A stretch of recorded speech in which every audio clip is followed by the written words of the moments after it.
lost it.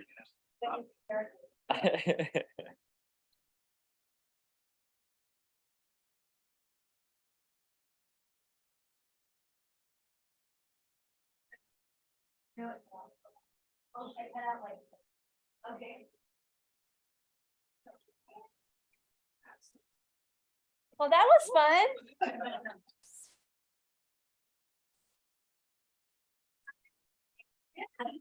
I'm glad I forgot to take my tennis shoes off. All right, sorry about that, Jeff. No, that's fine. You only last 44 seconds, so Yeah, you that's still have fine. quite a bit of time and we're ready to go. Okay, so I'll just start back that, the idea of just maximizing our education, and that doesn't always mean high school to college pathway. That means developing pathways that are unique and specific to the student. That might be into tech tech practices or technical schools. And these are important for the kids because especially at the high school age, when they see a future self, they're far more motivated to move towards that and far less motivated to engage in other activities that might just detract them from those things. This is a critical component to this, is connecting the students to their future selves. I agree with the mental health. I work in the field and I see time and time again the impact on the mental health. And I would agree with the sentiment that there's these hierarchy of needs, and you have to deal with the medical and mental health issues before the students are engaging in higher level learning. And so this is a critical component of this process of addressing these issues. I think Sherwood has a pedigree of doing well. I think our current administration has a desire and motivation to for Sherwood to excel. So their motivation is not for Sherwood to be a top high school or top district. I think that what I've heard is that their motivation is for Sherwood to be the top district. And I see this, and I think that's an aspirational goal that we can all achieve, both with as parents and working with the superintendent and the administration and the teachers, and helping them and supporting them. So that's what I would say. Thank you, Jeff and Harmony. Hello. I had to. You're going to hear more of the same here. Financial stability and transparency, obviously that's at the forefront of what we're doing. That won't go away. And I just want to point out that if this levy doesn't pass, and I have every intention and hope that it will still be pursued in the future. It's not going to go away. Many districts who have this happen that don't pass it right away, they do pursue it again until it is passed, and then you see the difference. So please know that. In order to retain our teachers, staff, and programs and mental health interventionists, obviously we need to pass the levy to do that and continue to provide high quality education and remain competitive with our peer districts and have the programs that we love, like the Bowman House and all our career technical. By the way, the trades fair is tomorrow at the high school. Go to that. The safety of our children is big. Obviously, we've been talking about a second SRO in the district, and I think we have every intention to pursue that. I just know the wait time from academy to them being on their own is about 15 months. So there's quite a bit of lag time, but we want to pursue that. And safety is obviously important to everybody, and having a second SRO at the middle school would be vital because they're like feral animals there. I have an 8th grader. But just having that presence, obviously, and then the discipline aspect with that SRO, getting away from COVID and those discipline behaviors, obviously, they all go hand in hand. And then retaining a nonpartisan school board. I know a lot of people say it, it's another thing to do it. It's really important that we just be the problem solvers for our kids. We're here to solve problems, and that's it. And if we can't do that, then we're failing them. So we can work together. We can work together and find solutions, and that's just the bottom line. It's also really important that I know that we have, as a board, rekindled this relationship with the city. And I know that there's some history there. I wasn't a part of it. So I love that we're working so close with the city and the mayor and the city council. And and having a good relationship with the board and our admin, that is vital to moving this district forward. And I have seen great things from our current board members working with Dr. Lyon and Mr. Bennett, our CFO, and Marlene, our assistant superintendent. It's all working, it's all jiving, it's very good. I'm very pleased coming on since November, and those are the priorities. Thank you, Harmony. Well done, folks. That's the end of the prepared question. Now, as I was putting this together, I was really thinking, okay, we're not going to have time for this next section, but we do. I'm going to give you all time to come up with some more questions if you want to. I'm going to throw you a question on behalf of the Chamber of Commerce, because after all, we are the host of this event tonight. So it wouldn't be fair if I didn't ask you a business question. The Chamber of Commerce is here to support business and to build community partnerships. As board members or potential board members, how do you see yourself aiding in that mission and being a partner to the chamber? We're going to start with Harmony and come back. Sorry, you were the last one to speak. We'll go 2 minutes. Sorry, ladies. Thank you. So working with the city and making it viable for business, what's the first thing we've all learned having these meetings with the board and the city council is that when businesses come into this district, the first thing they ask is, how are the schools? Because they don't want to build a business or build a building here if people don't come here to buy the houses and shop at the stores and send their kids to school here. So it's literally the first thing they ask. And so what we do is that we are working together to pass levies, have the best educational programs possible, have the best scholastic, activities, athletics, and community-based events that we can. And that's how we help the city bring in great residents and community. Thank you, Harmony. Jeff? Yeah, I would, very similar to what Harmony said. So I see the school board specifically as an indirect relationship with the community and the businesses there. I think Dr. Lyon has done an excellent job reaching out and connecting to businesses. And he's motivated in connecting students to those businesses as well. And getting students, I think part of it would be, and then the teachers and parents getting students ready so that they are experienced and can connect to those, work in those businesses, sometimes do internships. And I think that type of relationship with the businesses that either move in or are already here is vital. And I think it's also an incredible experience for our children. I know my daughter has done this, in which she's, as a high school student, worked for multiple businesses, and that's been an incredible experience for her and preparing her for her future life. Thank you, Jeff. Lauren? Okay, so I kind of echo, I think strong schools create strong communities, and businesses want to be a part of strong communities. So I think that's really the primary function of the school board, but I would love to see, I love seeing at, the parades that the schools put on. My daughters cheer, so they, cheer in the different parades, and you see different shops having hot chocolate out, things like that. I would love to see just some integration of some of the events for our schools, and maybe even highlighting some of our businesses in our community. Thank you. Hans? Well, since I'm pretty ignorant on this, I think we got the businesses go to the Robin Hood Festival. No, just not Get cruising. turn that off. I think, yes, like any stakeholder in the community, the businesses are a stakeholder. So you engage, you listen. What are your ideas? And then hopefully I'm smart enough to get it to the right people to filter that information. I am not an expert at this, but that's, I think, what the board does in general too. So the school board's there to listen and think and ask questions and get information, and then filter that information to the right areas of the administrative side of the board, the city council, and filter that, and then complete the loop, of course, with that community member that's asking the question, of course, collaboratively with help, not independently.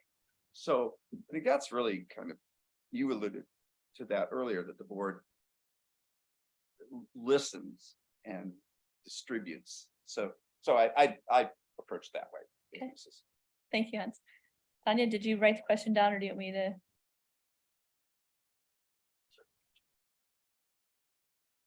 So the question was, as Chamber of Commerce, our mission is to support businesses and build community partnerships. How does the school board aid in that, or do they, and how? Matt, Like many have alluded to already, many of us live in Sherwood because this community is amazing. Our schools are amazing. Like I personally don't have economic ties. I'm a software developer for a law firm that is out of Austin, Texas. But I live in Sherwood. That means Sherwood gets my business, right? And I love this community and people who live here. So it's first, it's like everybody else has already said, first and foremost, we have to make sure our schools are amazing to keep attracting people to want to live here. Outside of that, there's a lot of ways which we can partner. I spent some time, actually, Jeremy Lyons was the superintendent in Hillsborough when I worked at the alternative school, consequently. And Miller Education Center, which was the alternative high school, was so good at working at partnerships within that community in Hillsborough. Students didn't do a normal senior project. It was like academic focused or that kind of thing. Instead, we did job shadows and different trade partnerships. And it was a great experience. And businesses want to do this. They want to work with the schools to find ways to get job shadowing and apprenticeship programs and different kinds of things happening, right? Businesses want to work with schools. I mean, the Sherwood School District is the largest employer in Sherwood, to my knowledge. That's a big deal, right? That's a big deal. So yeah, there are lots of ways. Now, like Hans alluded to, like, how do we learn how to do that? Or listening to what the chamber is advocating, listening to our local businesses so we can better meet those needs and find those placements. Because I can guarantee you a lot of kids, there's a lot of kids that aren't interested in going into the university track. There's a lot of kids that are trying to figure out what their next path is going to be. And we need to start in high school for that. We need to start in middle school for that. So yeah, I as a board member, I encourage businesses to work with us as on the board to find the best ways to partner and make our entire community stronger. thank you, Matt. Nat? So I'm not entirely sure currently how those are integrated, how the Chamber of Commerce and the school board are integrated. Certainly I think I would like to see an open dialogue and partnership between the school board and the city council, like they have in the past, a very good relationship there. I would think the same thing with the Chamber of Commerce. Should be in order and an open dialogue there between the school board and Chamber of Commerce. I think, just some ideas perhaps are, it'd be great to see some business education at the high school level, and have the chamber involved with that. If they could have businesses come and present, or have the students go to local businesses and start that education, I think it'd be critical. And I've already started education at home, because maybe business itself is not necessarily taught in every household, but budgeting is extremely important. Running a successful financial business is important. So I think it'd be, I would always love to see an open dialogue and discussion between all of the public entities within this community. I think there are maybe even potential, for local businesses to be made more aware of the high school's needs, or the middle school or school district in general, what their needs are. Maybe there's a need for restaurants or some of the other educational programs like gymnastics, karate, dance, things like that, that is really handled more by the private sector. That would be great to see if we could fill those needs where we could. At the scholastic level, there's even, I'm sure a lot of those people would do those things, would love to work together. So I would just like to see that dialogue. I think maybe something else would be to start that dialogue early with the students, as they go off to college. A lot of kids come home, and some of those kids may start businesses right here in Sherwood. So we should definitely keep that in mind when we're educating them. Thank you for that. All right. We're going to start with you, Nat. We're going to going back around. Ladies, we're going to do 2 minutes. I think we can hit all these questions. We'll see. All right. This question is, Canby has recently pulled books from their shelf. Would you support banning any of these books? It doesn't say what books, but books have been banned. So would you support that? I think banning books is a slippery slope. I think that can lead to burning books. It can lead to a lack of free speech. I do believe that we need to make as many people happy in the community as possible. So I'd like to have solutions that maybe aren't that extreme. So I like the fact that this community has opt-out programs. A lot of other programs do not. A lot of other school districts do not. So I like the fact that we came up with solutions that allow for that flexibility. I would prefer to see some other solutions presented and explored. I think that is one of the more extreme outcomes of a potential problem that people are seeing with those books. Thank you, Nat. Matt? Yeah, in general, I wouldn't be a supporter of book banning. I trust our educators to make informed decisions about what is the appropriate level of a book. But of course, if a parent has a problem, come to us. We can look at it on a case by case basis.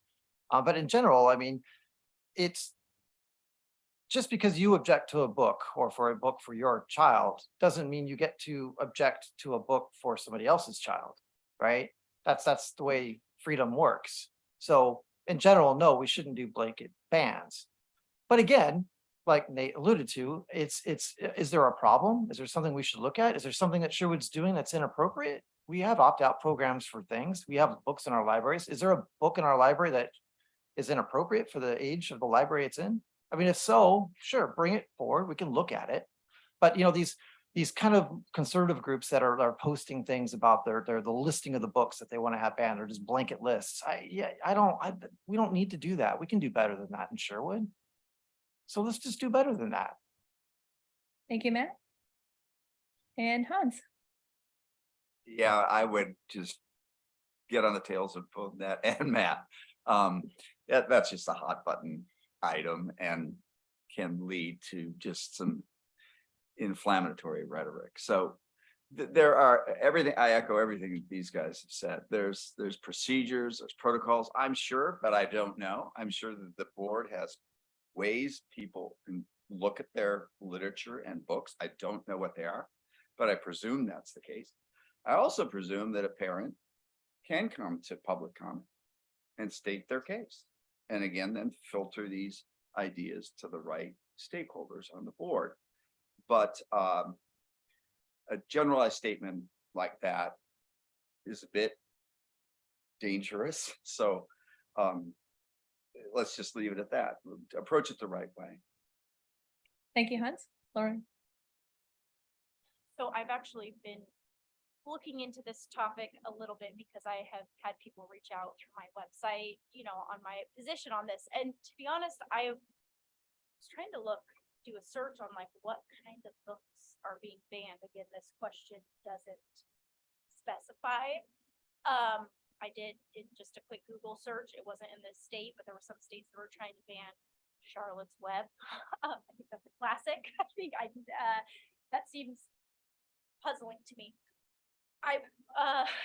For a lot of reasons. So I think our libraries, I'm a huge proponent of free speech, and freedom has to be a through line for things you agree with and don't. That's how freedom works. However, I do think we do need to have some confidence that we do have age appropriate books in our school libraries.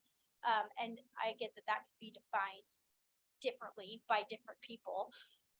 And I think ultimately there needs to be a level of transparency with whatever the books that are in our school libraries, a way for parents to be able to see what's on the shelves if that's what they want. I do think if there's anything that is sexually explicit or vulgar, that almost needs to be just as if there's like a PG-13 movie that's going to be shown at schools and a parent has to sign a waiver. I would like to see something similar in books where you as a parent would have to sign something, or, it wouldn't just be snuck in. I'm not saying that's even going on, but there does need to be, I know there have been some people in the Sherwood community group that have said, I found this book and it didn't seem appropriate. And to be honest, from just what they shared, it wasn't something that I probably would want my kid reading either. So I do think we could do better in that area, or it's something that would be worth looking at. Thank you, Lauren. Jeff? Yeah, I think, and without knowing exactly what the books are, it's difficult to comment specifically on that. I think a blanket ban or practice of banning books would be problematic. And a slippery slope, I think is what it was even commented. And I would agree with that sentiment. I also agree, though, that what might be appropriate for, or what I believe is what might be appropriate for a senior or junior in high school may not be appropriate for a middle school student. And so there are developmental considerations in this. And I think there's been talk of some opt out, and it might be beneficial for some, let's say, a senior exploring some controversial ideas and opt in for them to be able, so that the parents know in advance. It's not an after effect sort of thing, but the parents know in advance, this is what we're going to be discussing. These are the books that we're going to do. And it not tomorrow in advance, but maybe they have a syllabus and they know at the beginning of the trimester what's going to be discussed and what books are going to be addressed. And so that they can have a conversation with their children about what that is. Maybe they read it with their children. And what that does is it engages the parent with the children and the education system all at the same time. And so I think that would solve a lot of the problems, is parents knowing what books are presented, what are available, what's the core in that class before the class or at the day one. I used to teach university and we had to come up with a syllabus, and we had to come up with all the books and resources and articles that we had for that semester. And all the students had to be provided that. And I think that's not an unreasonable ask to communicate with our teachers so that they are prepared and can have those conversations with the children as well. Thank you, Jeff. Harmony. So I don't agree with like a universal book ban. I think that's obviously a slippery slope. In the case of Canby, I think why it was so controversial is because Canby removed the books first without reviewing them. And when Westland Wilsonville, they had a very robust review process before they moved any books anywhere. And I believe in the end, they didn't take any books off the shelf. They just moved a middle school book up to the high school level, but did not take books at all off the shelf. And it's interesting we're having this question because I just spoke with Dr. Lyon about this, and he has assured me that we have a very robust review process for this very topic developed in teaching and learning. And I have every confidence that we will do the right thing and not cause controversy in a review process in that matter. Thank you, Harmony. All right. Yes, sir. No, probably better not. Sorry. You can save it for after, then respond to thank you for asking them. All right, next question from our audience, and we'll start with you, Harmony. Do you support the Every Student Belongs policy? Every student belongs is I believe we passed this at the board meeting. So obviously I do believe in it. I think that no education should come at the expense of any other child. That's just across the board. I think every kid belongs at school, but every kid also needs to make that environment applicable for, other kids that are not necessarily like them, and that you are there for your experience of education, and it should not impede another student. So yes, I do believe that every student belongs in school. I think people's interpretation can get into the weeds and fairly political, but at its core, yes, all students belong at school and deserve a great education. Thank you, Harmony. Jeff? I don't recall that specific policy and what's entailed in it. I do believe that every student belongs. I believe that and it's important for them to feel welcome and included. But I don't know exactly what that policy entails, so I'd have to look at specifically what the policy entails and how it's written up to be able to comment accurately on that. Thank you. Lauren? So I did just look it up just to make sure I could have a refresh. Sorry, in full transparency. So just for those listening to also be able to follow along, the Every Student Belongs rule prohibits hate symbols, specifically 3 of the most recognized symbols of hate in the US: the swastika outside of a religious context, the Confederate flag, and the noose. So yes, I think that back to schools need to be a place of learning, and hate speech that doesn't have a place in our schools that are supposed to be a welcoming place for our community. Thank you for that. Thank you for looking it up. I didn't know what it was either, Jeff. Hans, Well, thank you, Lauren, because I didn't know what it was either, but that that's was, the risk of these questions. that was a very simple read and I appreciate it. And yes, I mean, I would support that as well. I mean, that's, schools are social places of safety and well-being. And that's a difficult one to promote in that environment. It just doesn't belong simply. Thank you, Hans. Yeah, Yes, I do support banning hate speech and hate symbols in our schools. I think this question was brought up because our current board didn't vote unanimously on this particular policy. That's why it's brought up. That's why the questions, I know that because I watched the board meetings. I watched all of them. There are board members that decided to not adopt the policy as written. Again, the Student Belonging Act is just saying like, hey, there's certain symbols in our school that have no place in our schools, right? Swastika, Confederate flag, the news for the new additions. It's an old policy. We've had it for a while. I think the bigger point here is that on the school board, everybody keeps talking, we don't want political activism on the school board. Yeah, exactly. Let's just leave. It's not our place to write policy. It's our job to follow state law. That's a law. We got to follow it. And we should want to morally follow it, right? We want a place where all students feel like they belong and belong in our schools. And that's what these laws are about, protecting our kids, making them feel welcome. thank you, Matt. Yeah,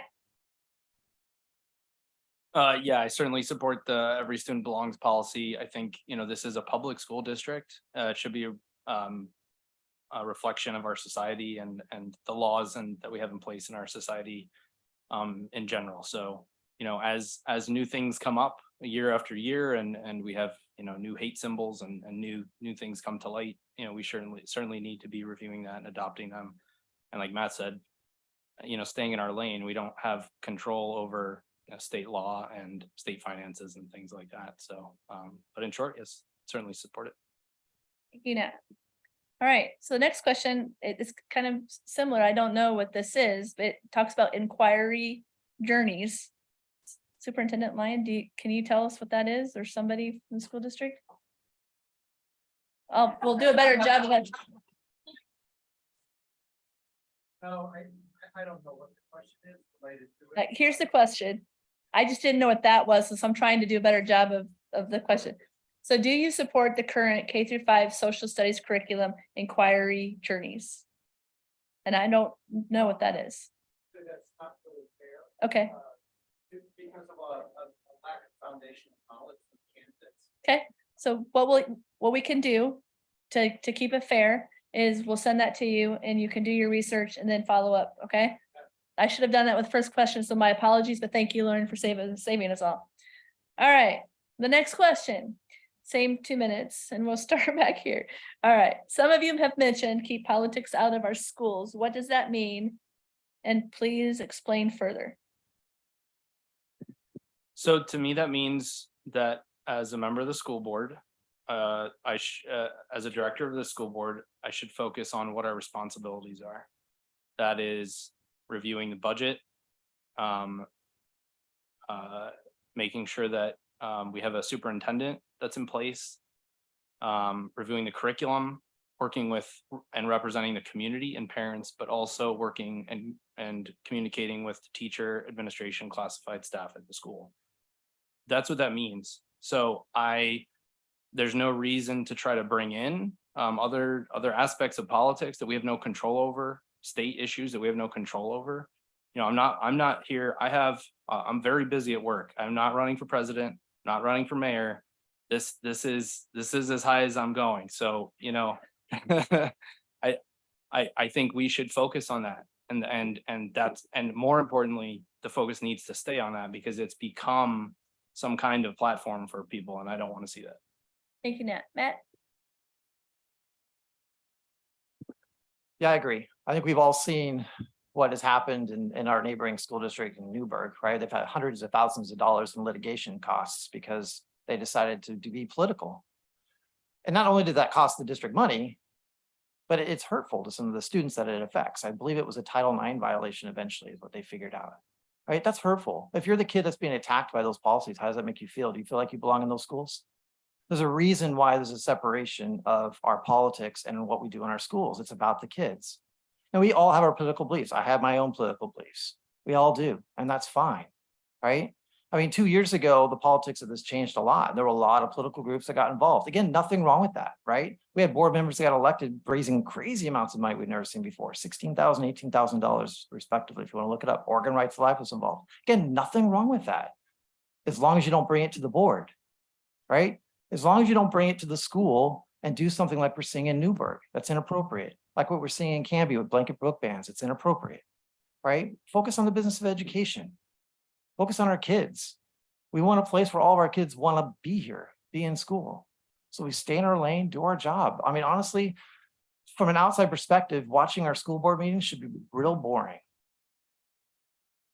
And there you go. And God was listening. No. Thanks, Matt. Hans. Just had a sign. Nat, and Matt, I agree 100% with you. I'll just play back Nat's answer. Yes, nonpartisan position. I am going no higher than school board either, no agenda. And keep our eyes on our responsibilities to the community. Keep our eyes on what we are tasked to do. Be critical thinkers. Ask questions when you don't understand. I don't expect to know everything about this board, but I think I can still learn. So that's how it works. And you face the issues and you do the best you can with the resources you have collectively as a group. So. Thank you, Hans. Lauren? So I think the only place politics have in schools is in, say, a political science class or a government class. And if you're taking a political science class, I think the teacher should act more as the moderator and the instructor. You shouldn't be able to tell which way they lean because you're there to learn how government functions, about political science without influence from outside opinions. You're really there to learn and learn how to think and critically think. I personally chose to turn down, I had offered funding for my campaign that I turned down, not because I actually disagreed with maybe the ideology, maybe I agreed with the platform, but I felt like it politically charged. It would be perceived as politically charged. And so I would rather turn down funding and not be have any financial ties other than, that being self-funded or donations just from our direct community. And so I think, our curriculum needs to be laser focused on the reading, writing, arithmetic, and that sort of thing. Thank you, Lauren. Jeff? I would agree that politics should be out of I would say the not the teaching of politics, but just the implementation or the bias of politics should be out of the school districts. That would be important. Now, I think we have excellent teachers here that if you were to attend their class, you wouldn't be able to tell which way they leaned. And I think that's a hallmark of an excellent teacher, that you can have a difficult discussion, you can have challenging discussions and not know where the moderator or the teacher leans, and they still can ask poignant questions. And I think that's what that question is getting at, is that our students can feel open to share ideas and thoughts that might be controversial and still have those conversations. And so I think that would be it. And I too didn't seek any type of endorsements or support from specific political organizations for that very reason. I don't see the school board as necessarily a political position. I see it as a support unit and representative of the community to support the administration and to help them. Thank you. Harmony? Yes, so I think the role of the school board member obviously is to be a conduit from the community to the administration, to seek financial responsibility, to pass appropriate and robust curriculum. I went on a classroom visit today to a little kindergarten class at Hawksview and man, that was a fun lesson in reading. I'll tell you what, it's a lot funner than I remember it. It was really fun. But it's important that we do keep politics out of it. And everyone says, oh, you can bring it in and it's fine and you can bring in all the funding. Well, it does send a message. Funding does send a message no matter what. That's my little side note there. We have the responsibility as a board member to make sure that this district is succeeding and giving parents options and giving them a voice to come and say their concerns. And let me tell you, if you're doing your job right, school board is the most boring thing on the planet. And that's how it should be. It should be so boring. Because it's policy, it's tedious, and and if you're doing your job right and no one comes to your meeting, that's how you know you're doing it right. So I received a question prior to tonight via email. So I'm going to piggyback on what you all just responded to. And what I mostly heard from you was that you believe that the school board is nonpartisan. Thank you. I recognize that from all of you that responded. I'm going to take the question that I received online and rephrase the question that's here. This is pointed to a specific person and I don't want to do that. I want to give you all the opportunity to respond. So the online question was, did any of you receive funding from outside sources in the community? And I heard a couple of you say no. And the follow-up question that I'm rephrasing is, how do you feel you will be nonpartisan if you're receiving funds from outside sources?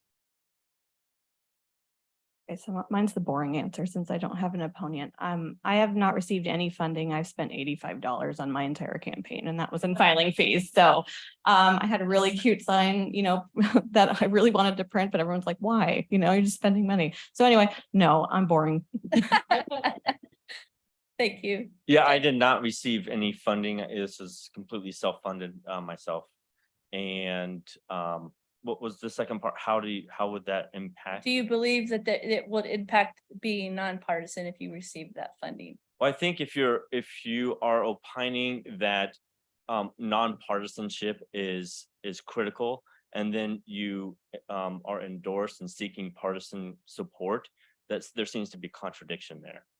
And so I would say it would be difficult. I don't know if that would impact their long-term decisions, but I think there's an obvious contradiction in that.